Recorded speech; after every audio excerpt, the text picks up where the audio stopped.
এটি একটি খবরের অফিস। প্রতিদিন সত্য মিথ্যার সাথে লড়াই করে লাইট, ক্যামেরা, রঙিন বুম, কিবোর্ডের ঝনঝনানি আর হেডফোনে বারবার রিকারেকশনের শব্দকে জড়িয়ে এক ঝাঁক তরুণ কর্মী এখানে নিরলস কাজ করে যাচ্ছে মানুষের দ্বারে দ্বারে সবার আগে সত্য সংবাদ পৌঁছে দেওয়ার লক্ষ্যে। যেখানে আধুনিক সময়ে সবকিছু হয়ে উঠেছে এআই নির্ভর, সেখানেও তারা এআইকে তোয়াক্কা না করে প্রতিনিয়ত প্রমাণ করে যাচ্ছে নিজস্ব দক্ষতাকে। কিন্তু কেন এই পরিশ্রম? কেন স্বল্প সময়ে সহজ কাজের পথটি তারা বেছে নিচ্ছে না? দাদা, কি অবস্থা? এই তো চলছে। কি করছিলেন? নিউজের জন্য ফটো কার্ড রেডি করছিলাম। আচ্ছা দাদা, একটা জিনিস লক্ষ্য করলাম, আপনি হচ্ছে ফটো কার্ডটা করার জন্য আপনি এই সোর্স থেকে ফটো কালেক্ট করলেন, দেন হচ্ছে আবার অনেক সময় ধরে এডিট করলেন। তো আমার একটা প্রশ্ন হচ্ছে, এই সেম কাজটা তো আপনি চ্যাটজিপিটি কিংবা জেমিনিকে অর্ডার করলে সে আপনাকে একটা বেস্ট রেজাল্ট দিত খুবই দ্রুত সময়ের মধ্যে, কিন্তু আপনি সেটা না করে নিজে কেন এত সময় নিয়ে করলেন?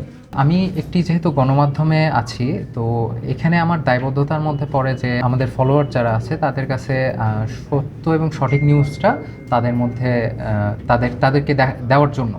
তো এখানে যদি আমি এআই ভিত্তিক টুলগুলোর সহযোগিতা নিই, তাহলে অথেন্টিক বা সত্যতার যেই ব্যাপারটা, এইটা তো আসলে ওটা একটা কৃত্রিম জায়গা, কৃত্রিমতা ওই নিউজটাতে তখন চলে আসে। তো এটা অবশ্যই আমি সেই জায়গাটা করতে পারি না। তো শুধুমাত্র আমরা এই সত্যতাটাকে ধরে রাখার জন্যই এই এআই ভিত্তিক কন্টেন্টগুলোকে সচরাচর পারতপক্ষে এটাকে অ্যাভয়েড করার চেষ্টাই করি আর কি। সাগর ভাই, কি অবস্থা? এই তো ভাই, আলহামদুলিল্লাহ। আপনার কি করছিলেন ভাই? এই কাজ করছি ভাই, এই বিভিন্ন ফটো ভিডিও স্টক থেকে ডাউনলোড করে একটা প্যাকেজ করছিলাম। আচ্ছা আচ্ছা, আমি দেখলাম আপনি অনেক কষ্ট করে সোর্স করছিলেন কিছু পিকচারের ভিডিও করার জন্য। তো আমার একটা প্রশ্ন হচ্ছে সাগর ভাই, আপনি তো গ্রোক এআই কিংবা হচ্ছে ক্লিঙ্ক এআই অথবা ভিও3 এই কিছু এআই সাইট আছে যেখানে আপনি আপনার স্ক্রিপ্টটা যদি দেন, তারা সরাসরি আপনাকে কিছু ভিডিও মেক করে দেয়, যেটা আপনি হচ্ছে পাবলিশ করতে পারতেন, কিন্তু সেটা না করে আপনি পিকচারের সোর্স করে এত কষ্ট করছেন কেন? আসলে ভাইয়া, এটা করা যায় আসলে। যদি আমি এখন কোনো এআই যদি আমি সাপোর্ট নেই, তাহলে দেখা যাবে কি সে আমাকে করে দিবে, আর আমার পছন্দ মতো বা আমি যেভাবে চাচ্ছিলাম সেভাবে সে ওইটা ক্রিয়েট নাও করতে পারে। আর বেসিক্যালি যদি এআই কাজ করে, তাহলে তো আমার এখানে কোনো কাজ করার দরকারই নেই। সো আমি আসলে এআইটা এই জন্য ইউজ করি না, যে এআই ইউজ করলে বেসিক্যালি নিজের ক্রিয়েটিভিটিটা আর কি মানে বোঝানো যায় না, যে আমি কি চাচ্ছি বা আমি কীরকমভাবে এই কাজটা সাজাইতে চাচ্ছি। এর জন্য বেসিক্যালি আমি এআই এগুলা ইউজ করি না। তো নিজে প্র্যাকটিক্যালি আর কি ফিজিক্যালি যতটুকু বুঝি খুঁজে টুজে সোর্স করে আমি এগুলা মানে ডাউনলোড করে তারপর করি। হ্যালো দিদি, কি অবস্থা? কি করছিলেন?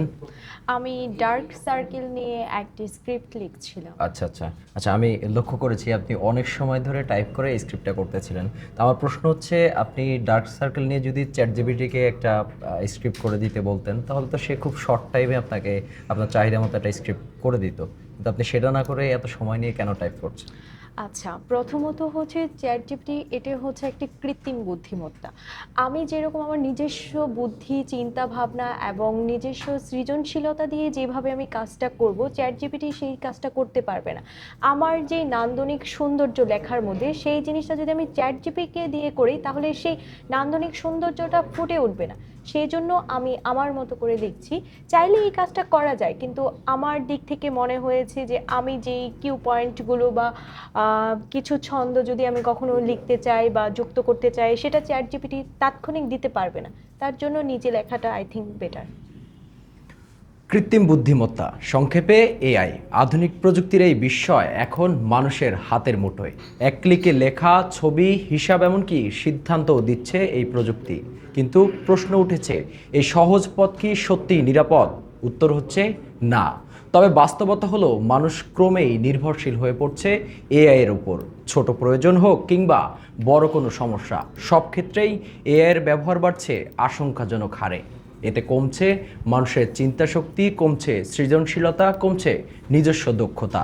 শুধু তাই নয়, এর পেছনে লুকিয়ে আছে আরও এক ভয়াবহ পরিবেশগত বিপর্যয়। একটি এআই সিস্টেম চালাতে প্রতিদিন ব্যবহার করা হয় বিপুল পরিমাণ বিদ্যুৎ, আর সেই বিদ্যুৎ উৎপাদনে বাড়ছে কার্বন নিঃসরণ। আরও উদ্বেগজনক তথ্য হলো সাম্প্রতিক প্রতিবেদন অনুযায়ী এআই ডেটা সেন্টারগুলো সচল রাখতে এবং সার্ভার কুলিং করতে বর্তমানে বিশ্বজুড়ে প্রতিদিন প্রায় 200 কোটি লিটার পানি ব্যবহৃত হচ্ছে, যা হাজার হাজার মানুষের দৈনন্দিন পানির চাহিদার সমান। অকারণে এআই ব্যবহার মানে অপ্রয়োজনীয় শক্তি অপচয়, পানির অপচয় এবং পরিবেশের উপর অতিরিক্ত চাপ, যা ভবিষ্যৎ পৃথিবীর জন্য ডেকে আনতে পারে মারাত্মক সংকট। বিশেষজ্ঞদের সতর্কবার্তা স্পষ্ট, এআই মানুষের বিকল্প নয়, বরং একটি সহায়ক মাত্র। মানুষ যদি নিজের চিন্তা বন্ধ করে দেয়, সিদ্ধান্ত নেওয়ার ক্ষমতা হারায়, তাহলে প্রযুক্তি নয়, মানুষই হয়ে উঠবে সবচেয়ে বড় ক্ষতিগ্রস্ত। কৃত্রিম বুদ্ধিমত্তা বা এআই এখন খুবই জনপ্রিয় দেশে এবং দেশের বাইরে। সবাই কাজের একটা জিনিসই সবচেয়ে বেশি ইউজ হচ্ছে, যেটা হচ্ছে কাজের ক্ষেত্রে দ্রুত অগ্রগতি বাড়ানোর জন্য এইটাকে ব্যবহার করছে বর্তমানে। কিন্তু এটার যে পিছনে একটা ঝুঁকিপূর্ণ রিস্ক আছে সেটা আসলে বুঝতেছে না। আমরা কোনো একটা জিনিস জিজ্ঞাসা করতেছি, সেটার রেজাল্টটা কি আসলেই সে সঠিক দিছে কি না এটা আমাদেরকে বুঝতে হবে আগে। কিন্তু সেটা না বুঝেই আমরা সোশ্যাল মিডিয়াতে শেয়ার করি, সবাইকে জিজ্ঞাসাবাদ করি বা হচ্ছে কাউকে বলি যে এটা ঠিক, কিন্তু আসলে যেটার পিছনে যে আপনি 100% রেজাল্টটা কি পেয়েছেন কি না সেটা কিন্তু আপনি জাস্টিফাই করতেছেন না। আর বর্তমানে এআই দিক দিয়ে দেখা যায় আপনার বিভিন্ন ফুটেজ, ছবি কাভারেজ বলেন, ভিডিও ফুটেজ, আপনি জাস্টিফাই করতে পারবেন না যে এটা আসলেই অরিজিনাল নাকি নকল করা হয়েছে। তো বর্তমানে সবচেয়ে ঝুঁকিপূর্ণ আমরা যদি বলি তাহলে এআই, চ্যাটজিপিটি এবং জেমিনি, দুইটা জিনিসই এখন সবচেয়ে বেশি, এবং আরও বিভিন্ন প্ল্যাটফর্ম তৈরি হচ্ছে একদম সেম ক্যাটাগরিতে। তো এখন একটা কথাই বলবো যে আমরা কাজের ক্ষেত্রে জেমিনাই ইউজ করি বা এআই ইউজ করি, সেটাকে সঠিক পন্থায় ইউজ করতে হবে, কিন্তু লাস্ট মোমেন্টে আমাদেরকেই জাস্টিফাই করতে হবে আসলেই কি এটা সঠিক কিনা। তো সেই ক্ষেত্রে দেখতে হবে, মানুষকেই বুঝে নিতে হবে আসলে আমি কি সঠিক তথ্যটা পেয়েছি কিনা। যদি না পাই সেই ক্ষেত্রে আমাকে বারবার সেটাকে আবার রিসার্চ করতে হবে। তো এটা যদি আমরা না করি সেই ক্ষেত্রে আপনার বিভিন্ন ঝুঁকি সৃষ্টি হতে পারে। সর্বোপরি বলতে গেলে আমার যেটা মনে হয়, এআই একদিকে যেমন উন্নয়নমূলক এবং সেম ক্যাটাগরিতে এটার একটা ঝুঁকিপূর্ণ দিকও আছে। তো আমাদেরকে সবসময় এআই যদি ব্যবহারও করি, আমাদেরকে নির্ভুলভাবে ব্যবহার করতে হবে এবং সেটার জাস্টিফিকতা আমাদেরকে নিজেদেরকে বুঝে নিতে হবে। তাহলে দেখা যাচ্ছে ঝুঁকিপূর্ণ দিকটা একটু কমে আসবে। এবং সর্বশেষ যেটা, আমাদের নিজেদের প্রতি আস্থাশীল হতে হবে, তাহলে আমরা এর থেকে একটু দূরে সরে আসতে পারবো। বিশেষজ্ঞরা বলছেন, এআই যতই দ্রুত কাজ করুক, এটি কেবল একটি যন্ত্র। এর নেই বিবেক, নেই অনুভূতি, নেই মানবিকতা। আর এখানেই মানুষ এগিয়ে, কারণ মানুষ শুধু কাজ করে না, মানুষ বোঝে, অনুভব করে, সিদ্ধান্ত নেয় বাস্তবতার বিবেচনায়। তাই সময় এখনই সতর্ক হওয়ার। প্রযুক্তি ব্যবহার করতে হবে, কিন্তু নিয়ন্ত্রণ রাখতে হবে নিজের হাতে, কারণ দিন শেষে মানুষের মস্তিষ্কই সেরা। মানুষ মানুষকে বোঝে, কিন্তু এআই নয়। তাই আসুন এআইয়ের ব্যবহারকে কমিয়ে মস্তিষ্কের ব্যবহারকে সচল রাখি। Nazmul Gazi, prime TV, desk report.